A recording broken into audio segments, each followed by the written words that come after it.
everybody. This is some of the things that we'll start talking about today. I'm going to tab back to previous slides though for most of the lecture. How you guys doing? A little tired. Yeah. Wiped. Same. So I hope everyone can get some good rest in the near future. Sleep is important. I have had many medical and mental health professionals tell me that. Anyone have any questions or need anything before we get started today?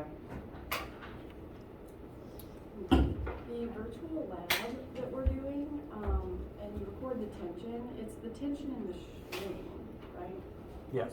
Okay, because I got confused because I like every single little detail because it didn't say tension and string. I thought it was something else and like worked myself up last night going, what is this? Right. Yes. The simulator should tell you the string's tension. Okay. And tension, fun fact, exerts the same force inwards on both sides of the rope. So when doing your diagrams and picturing forces for that particular lab, whatever the tension in the rope is, that's going to be the force that the rope exerts on both objects, just in slightly different directions depending on which side of the rope each one is on. We'll talk more about that in a minute. But speaking of the lab, I have been informed by at least one full lecture of students actually, there was an issue encountered finding like the percent error, or rather people were getting like 50% error for the graph slope function and comparing it to gravity. I am only bringing it up to advise you to not worry about it if you're encountering that error and to keep working on it. I've been made aware of it and I'm going to try to figure out why that's happening, and I will be sending out an informational email in the near future, either explaining what you need to do differently or explaining that go ahead and turn it in that way and I'm going to grade it as it is, and that's just what the correct answer will end up being. So keep your eyes on your inbox for that one. I apologize again for whatever weirdness I wrote into it that's creating that. Anything else before we get started?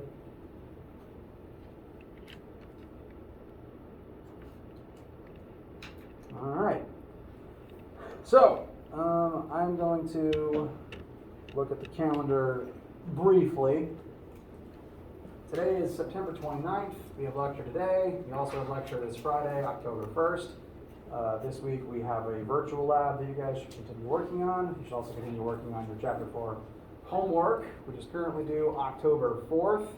I am feeling I will revise that, since we didn't meet Monday, so that we can work some more of the force examples that'll be in that, so that we can work more types of force examples before it's actually due. That said, next week will be a full normal week of lectures and normal in-person labs, so keep that on your radar. Additionally, this is a common question that I do want to answer. The first test, since we're entering October, the first test will be coming up in the not too distant future. I am currently deciding between either the second to last week of October or the last week of October. It will be one of those 2 weeks, depends on how quickly we get through energy and collisions. And again, I'm currently planning for us to take it during lab period, whichever week that I pick. So it won't actually be during lecture, it will be in place of a normal lab, so that you don't have to rush in here and try to take an hour test in 50 minutes and then get to another class. So that is coming up on the horizon. Simply be aware of it for now. And as we get closer, I will remind you what topics to study before you take it. Now, what I want us to do today is look at Newton's third law, because we've looked at the other two more closely, and Newton's third law requires some more specific examples to understand a couple of the finer points about it. And so today we're going to look at Newton's third law, and we are also going to look at some specific types of forces that will be useful in doing some third law examples. and to try to clear up some of the inconsistencies. So,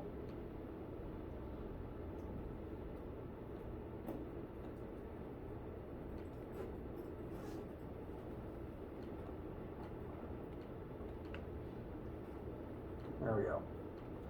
Put the three laws all together back on the board real quick. We talked a bit about 1 and 2 already. Most of the math that we have done and will continue to do will reference Law 1 and Law 2, namely because Law 2 is a formula that will come up for the rest of your physics career. Law 3 says that for every action force, there is an equal and opposite reaction force. And physicists have gotten into the habit of, when examining Newton's third law and examining these sorts of action-reactions, there is a practice of determining which forces act as a third law pair, which is to say that we try to find the two forces that are intrinsically linked by Newton's third law, where one is caused by the other. There was an action followed by a reaction. These forces always come in pairs like this, and those pairs always function in this pattern. If object A acts on object B, therefore object B will exert an equal but opposite force back on object A. So it follows the pattern AB, BA. And I'm going to call your attention back to this when we're looking at a specific example in a moment. Looking at some specific examples later on to help clear up what things are third law pairs and what things are not third law pairs. But just to start with, if you punch something, as an example, say I foolishly decided to just punch these cinder blocks. Action force, I exert force on the wall via my hand. The reaction force would be the wall exerting a force back on my hand, and the wall is much better able to handle the applied force than my hand is able to handle the reaction force. It's the same force in both directions, it's just one of those two objects is a lot flimsier than the other. Questions so far? Yes. So it exerts the same force back, which means that it exerts a different force every time a different object hits it, and then its maximum force exerted is until it breaks.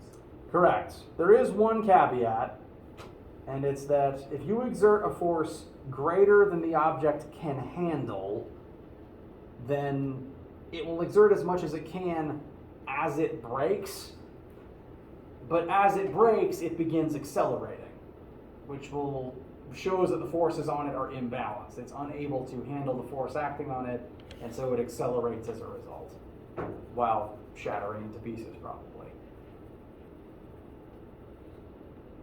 So most objects do have a maximum limit that they can exert, and if you go over that limit, things start breaking, literally breaking. Now, to start looking at some of these specific cases, I want to start defining some specific types of force. Now, all forces behave similarly. They are all pushes or pulls on an object. They are all measured in newtons. And all forces acting on mass can cause acceleration. You can also calculate them with the same formulas, F equals ma, etc. But we have certain distinctions about where specific forces come from and some certain commonalities based on the source of the force. Bless you. Thank you. Before reading these,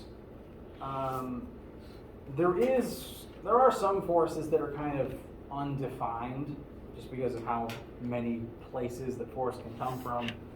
If we're doing examples that say involve a human lifting or pushing or pulling on something, I would probably call that an applied force. It's just probably the simplest way of doing things. One entity simply just puts a force directly on another entity and things proceed from there. I'd call that an applied force. There's nothing really unique about it. It's just force acting on something. So these other cases are going to be more specific cases where the force comes from somewhere specific that we can define and categorize and do specific math for. Now, we've already talked a bit about gravity because, well, it's everywhere and we can't escape it. It's going to work its way into most situations. And gravity is a force. It is a force that causes objects to fall and causes them to begin accelerating at a rate of negative 9.8 meters per second squared. But this actual number here, g equals negative 9.8, isn't the force of gravity, and it is not the weight of an object. The term weight refers to force of gravity, so weight is the force of gravity. That force is a force, and it depends upon, force of gravity is equal to the mass of the object times negative 9.8. We use lowercase g as a variable to reference that constant number, and we will be using this number as the acceleration of gravity for any questions that take place on Earth's surface. Unless a problem tells you it takes place on another planet, you can assume it takes place on Earth and that number can be applied. Now, a couple of things to note. One, this formula is just a slightly edited version of F equals ma. It's just a more specific version using the acceleration of gravity to find the force of gravity. Additionally, Earth is going to exert this force on all objects regardless of whether or not they are falling. So this force will exist even if the object is not actually accelerating at this rate at that present time. We, as individuals that have mass, all have some amount of weight acting upon us, and that exists even though we are not actively falling through the floor.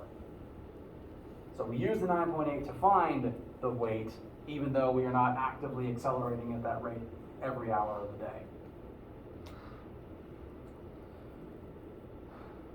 And I'm going to keep the negative in all of my math just to further indicate downward. There's going to be some cases where every vector points down and it's not going to be super, like you could lose all the negatives if down is the only direction present in your problem. I'm just going to try to keep it for consistency's sake. I'm going to try to show you this represents down whenever you see it, and this is how it works out in this question when you keep it negative. Now, a force that you might not have put a name to, but that you are definitely familiar with, is normal force. And keep in mind as we go through this definition that we are going to be using the mathematical definition of the word normal.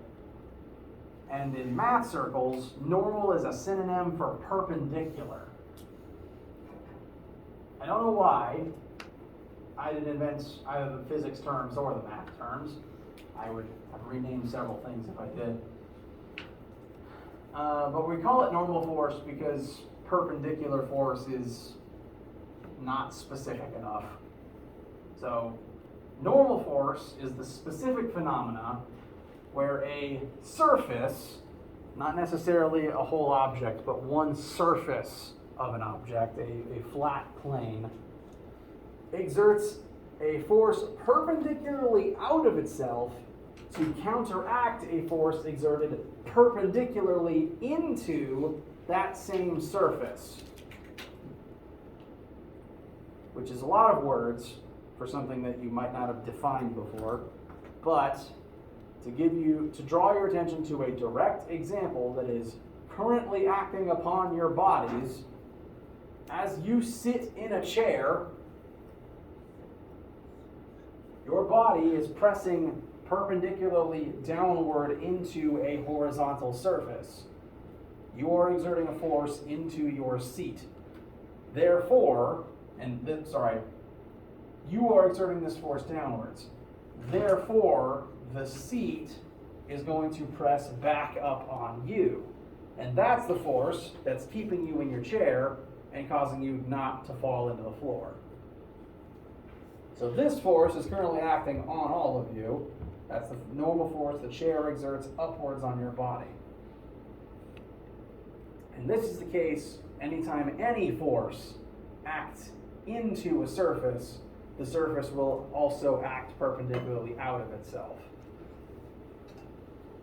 This is even true if the surface is vertically oriented, because I can lean on the wall and I'm exerting a force into the wall. Therefore, the wall will exert a force perpendicularly outward back on me, and that's keeping me from falling over right now.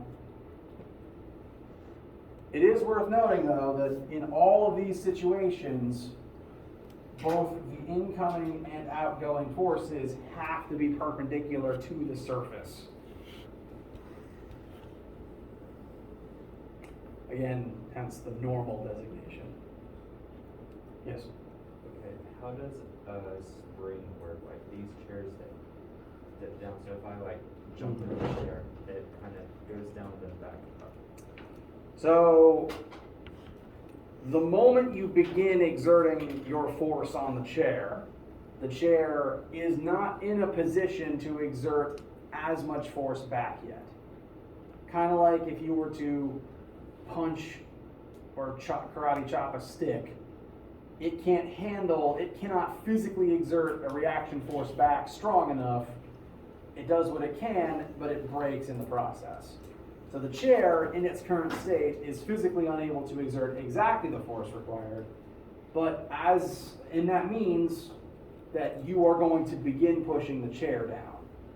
But these chairs are designed such that the further down they move, the more compressed air, the more the air inside the cylinder is compressed, therefore the more force the chair is able to exert back. So it's designed in such a way that as it lowers, it exerts more force, and it just slides down until those two forces balance out. Most springs work similarly, although these specifically aren't springs. These are pneumatic cylinders. Good question. Thank you. Anything else before we continue?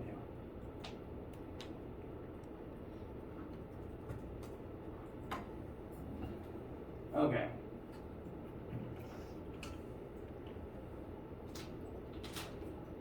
Let's do some math.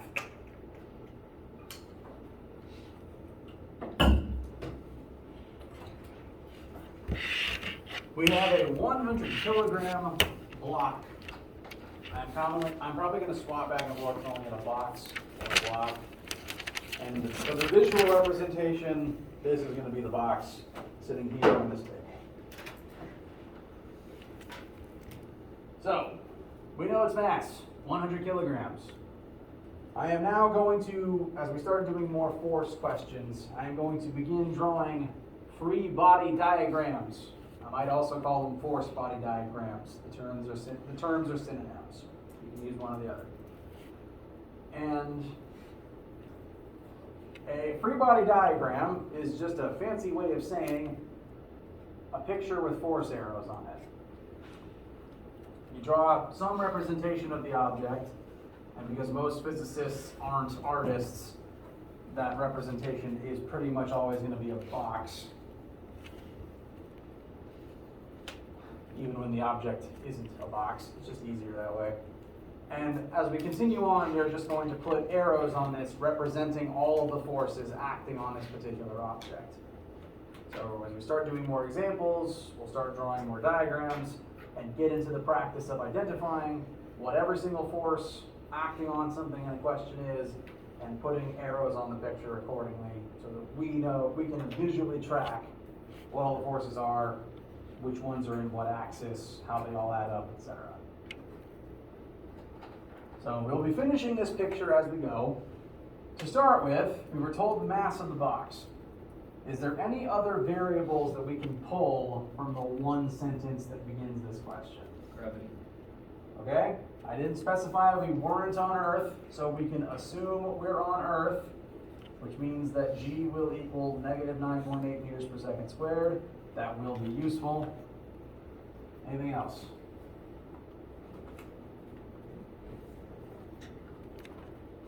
What type of force you exerting from the table, since it's motionless, is having like some kind of force of time on the table is gonna go back. All right, good.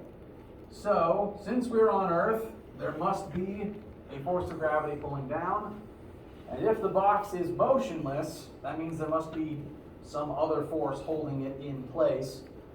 And I'm going to go ahead and tell you that that is a normal force from the table. So we'll put that arrow up there too.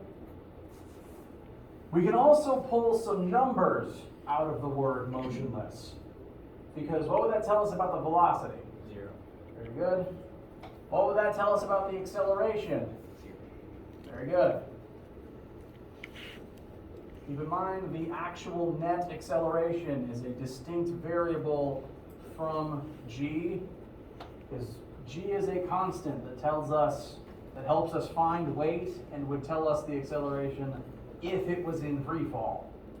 This box isn't in free fall, so we have a separate variable telling us that its actual literal acceleration in this moment is 0. So that's some more numbers that we've pulled out of the situation. And the first thing we're asked for is, what is the net force currently acting on this box?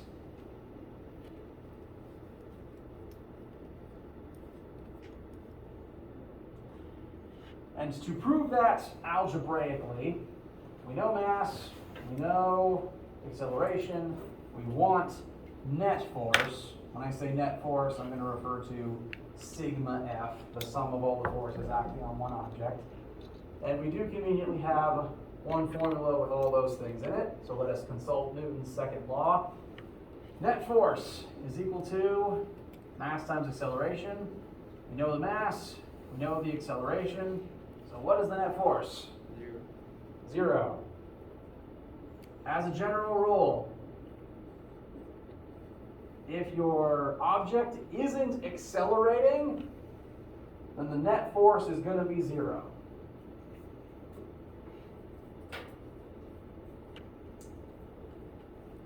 Just going to check my camera real quick because it turned off mid-lecture last class. Very good.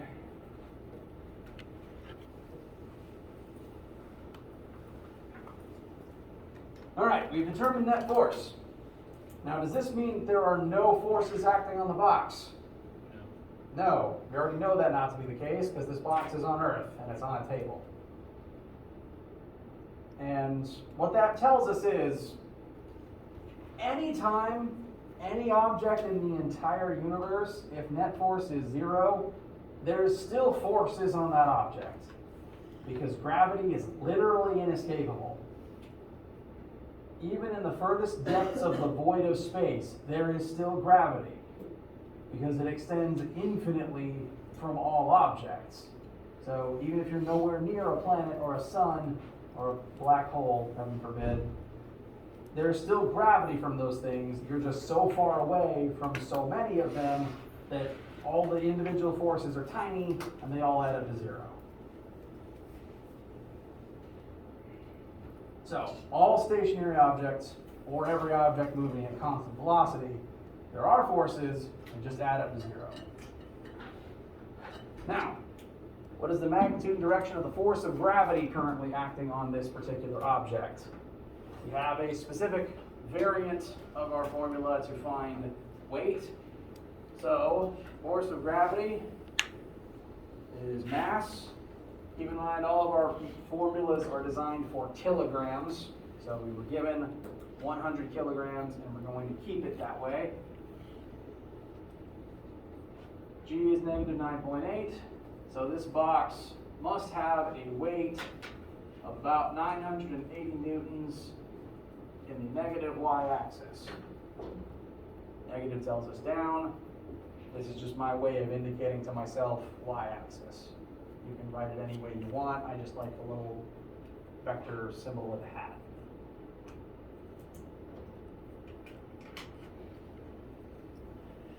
Questions so far? All right. Across the board, this is how you find weight. And weight is a synonym with force of gravity. So either word I use, this is how you find it.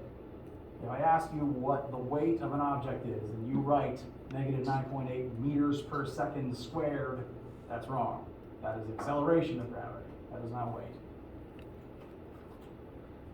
So this is the weight of this particular box. Last question, what is the magnitude and direction of the normal force from the table currently acting on this box? Off the very top of your head, what do you think the number and direction is? 980 pointed in what direction?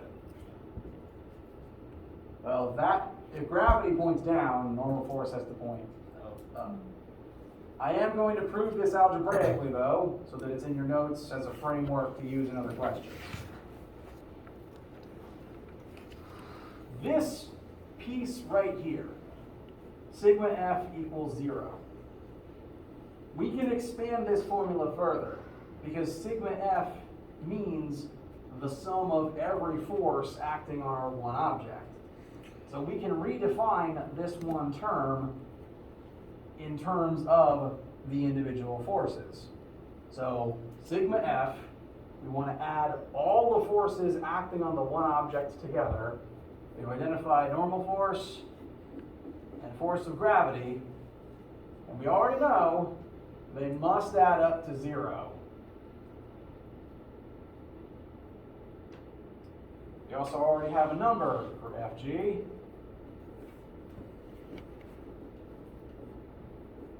And solving for Fn should give us positive 980 newtons in the y-axis,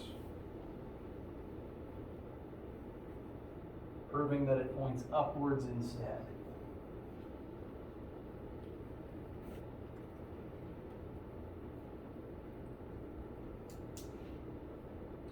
And that is everything on this particular slide. Yes? So Professor, we just assume, like, that's just a rule that all forces acting on an object add up to 0? All forces on an object add up to 0 if it's not accelerating. Okay. If it is accelerating, they will add up to something else. Well, they will add up to m times a. And that is what Newton's second law is. There will be cases where forces add up to something that is not 0, in which case that mass will accelerate at some rate based on what that net force is. In terms of like engineering, if anyone is headed in that direction, there's lots of different types of engineers, but I could roughly break them down into one of two categories, whether they work in statics, where you want everything to be locked in place and stationary, like architecture and civil engineering, and dynamics, where the whole point is something is moving. In statics, this is your whole job, because you want to make sure that nothing in your building accelerates. In dynamics, well, you want to do a different math to make sure that things are moving correctly.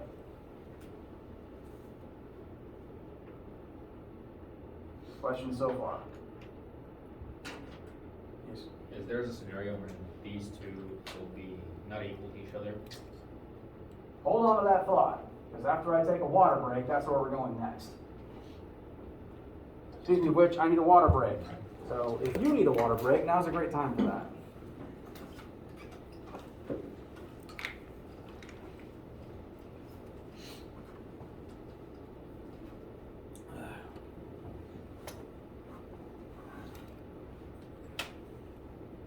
If you're ever in a position where you have to talk for a living, do vocal exercises, drink lots of water. So back to my question, I know, look, we're gonna talk about it. Yeah. Like, if those two are actually not equal to each other, does that mean the 0 is not gonna exist at this point? Their different numbers gonna exist? Right. If we were looking at the same kind of situation where the only two forces were gravity and normal force, and in those forces were imbalanced and didn't add up to 0, those situations do exist. And that would create an acceleration, something would begin moving. As an example, let's say that when I set the box down on the table, it was too heavy for the table to handle. So force of gravity would be much bigger than the normal force the table could actually exert, and it will begin accelerating through the table. Which also happens if you sit in a chair with too few legs.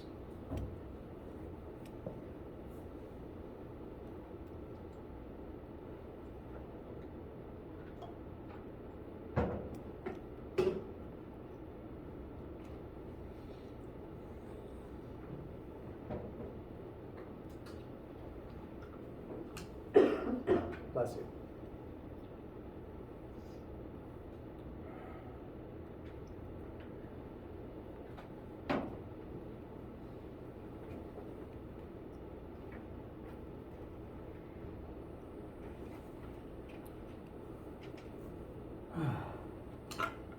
Any questions or anyone need anything?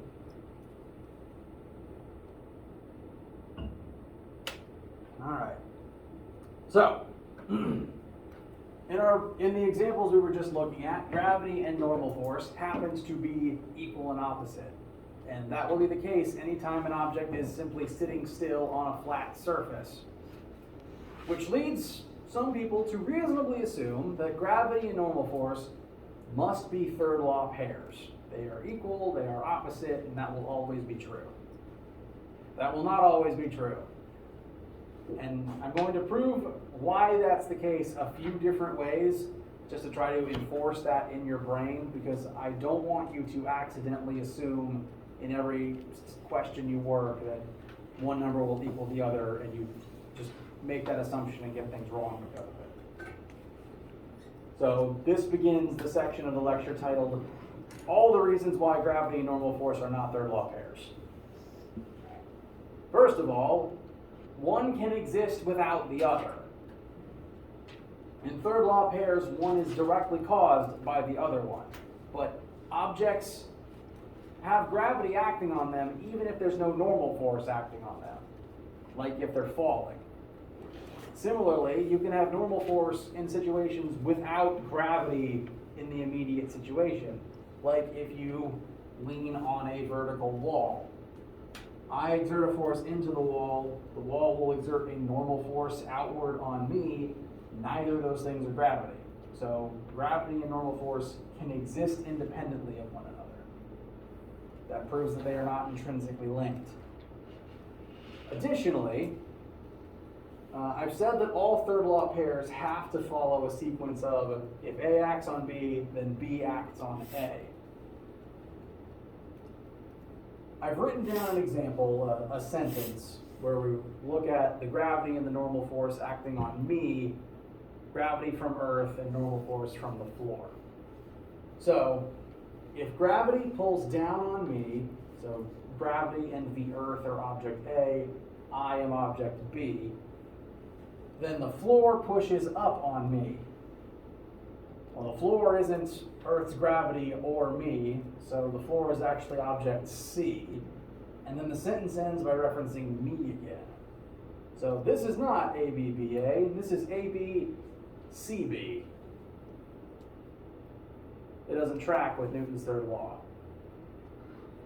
Normal force is created by Newton's third law, however, it's not specifically created by gravity. And now we're going to show that mathematically. There we go. So, we're going to look at the same 100 kilogram box that we've been looking at. But I'm going to change a few things in a few different ways. Now I'm going to edit what I have on the board. That does not mean you should edit what you already wrote in your notes.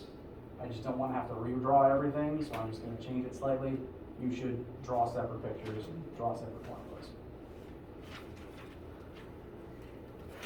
So the first way we're going to edit this is by adding an extra mass on top of the box we were examining, which I will visually represent by doing this. So we've added the 50 kilogram box on top of the 100 kilogram box. We are still only examining things from the original box's perspective, but we do have to factor in the new box's existence. By doing this, have we changed the literal weight of the box? No. It has the same mass and it's still on planet Earth. Its actual weight is unchanged. But if you were standing on a bathroom scale and then someone handed you a heavy box, the scale would read a bigger number, even though you're a separate person, still have the same mass and are still on the same planet. It's because a scale doesn't actually read weight, a scale reads normal force. So, the weight of the box is unchanged, so most of the math would remain unchanged. However, would the normal force on this box change? Yes. Yes. Let's prove that algebraically. So, if we look at our drawing here, and we want to make sure that we represent every force acting upon the 100 kilo box, force of gravity points down, normal force from the table points up, and then the 50 kilogram box pushes down into the 100 kilogram box. So there is an additional force acting upon the box this time. That means that when we do sigma F and find net force, we have to factor that in. There's now an additional force that needs to be added into our math. I'm just going to call that force down for now. No, I should be more specific. Force G, comma 50. So it's an additional force acting on the same object. There's now 3 terms that need to add up to 0. And moving on to the next line, that box is going to exert a force into box 1 equal to box 2's weight. So the force of gravity on the 50 kilogram box is going to be 50 kilograms times negative 9.8 plus the normal force plus the force of gravity acting on the original box. They all still add up to 0, but in order for them to add up to 0, the value of normal force now has to be different. I believe I remember this number coming out to be positive 1470. Because now we've ended up, normal force is going to have to exert more force on the box due to the fact that there's now more force pressing into the floor. Does anyone need any help seeing how this line got to this line?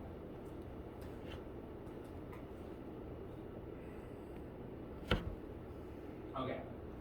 So the weight did not change, but the normal force did. Since they are now not the same number, they can't be third law pairs. They're not equal anymore. We can get a similar result in the opposite direction by exerting a vertical force on the box instead of a downward one. So instead of weighing the original box down further, let's say someone comes along and tries lifting the box upwards. Now if the box weighs 980 newtons and I'm only exerting a force of 400 newtons upward, is the box actually going to move? No. To lift something, you need to be able to exert a force equal and opposite to its weight to even begin that process. So it's not going to actually move. Its weight isn't actually going to change because it still has the same mass and it's still on planet Earth. But the normal force is going to change. To show what this picture would look like, this box is not there now. Instead, we have a different force arrow that points up. And that force now needs to be added in to sigma F. Thankfully, we already know its number and what direction it points in. And that's going to change our original answer by making it smaller. instead of bigger. So that will shrink the original 980 down to 580. By lifting upwards, we've made it so that the floor has to do less work to keep the box in place. Yes. Is it the same way if you go under the table and lift up the table itself? In that case, the table would still have to exert the same force on the box. The floor under the table would be exerting less force on the table, though. Okay, what if it was like on a beam and the beam was bending because of the weight and you push it up so that the beam is straight compared to being bent? Okay. The normal force would still be the same in that case. As long as the beam is still keeping the box stationary, it would still be exerting a normal force upwards, counteracting the weight to the same number. If the beam is bending, that just means that the beam is probably not as strong as you want it to be, and that there's a torque on the beam, which is a different thing entirely as it happens. It is a good sign that you want to reinforce that beam, but technically the normal force would still equal but the opposite of gravity in that situation. Any other questions? Okay. So there's lots of cases where gravity and normal force are not equal and opposite. There's cases where they can exist without the other. That means they're not third law pairs. One does not cause the other. So I'm going to take this sentence that I gave to you guys, and I actually want to split it into two separate third law sentences. I'm going to start with the second half of it. I push down into the floor, therefore the floor pushes up on me. There's two objects present, me act on floor, floor act on me. Because the floor doesn't care why I'm pressing into it, it just cares that there's a force acting on the floor. And that force doesn't have to be my weight. Say if I was coming up to this counter and doing something like this, now the force I exert on the floor isn't my weight. It's slightly less because I'm lifting myself partially upwards. I could also use this to press harder into the floor. It doesn't care why that's happening. It just cares, oh, there's more force. I need to push harder now. So, me act on floor, therefore floor act on me. The earlier half of the sentence would be changed to be, if gravity pulls down on me, then I pull up on gravity. Which is not the best way of saying it, so I'm going to edit that again. If the Earth's gravitational field pulls down on me, then my gravitational field will pull up on Earth. The third law pair of gravity is more gravity, because all objects with mass have a gravitational field. So your own body is exerting gravity on every other object in the room and the planet itself. So I weigh about 1,000 newtons on planet Earth, therefore Earth weighs about 1,000 newtons on planet me. Questions? All right. We're nearing the end of assigned lecture time, and I don't want to start too much more new things before we cut for the day. I had these up earlier in the lecture. I want to make sure everyone has a chance to copy them down to go ahead and start their brain percolating on them, because tension is needed for your lab, and we'll do some examples of tension as well, because there's some cases of that homework.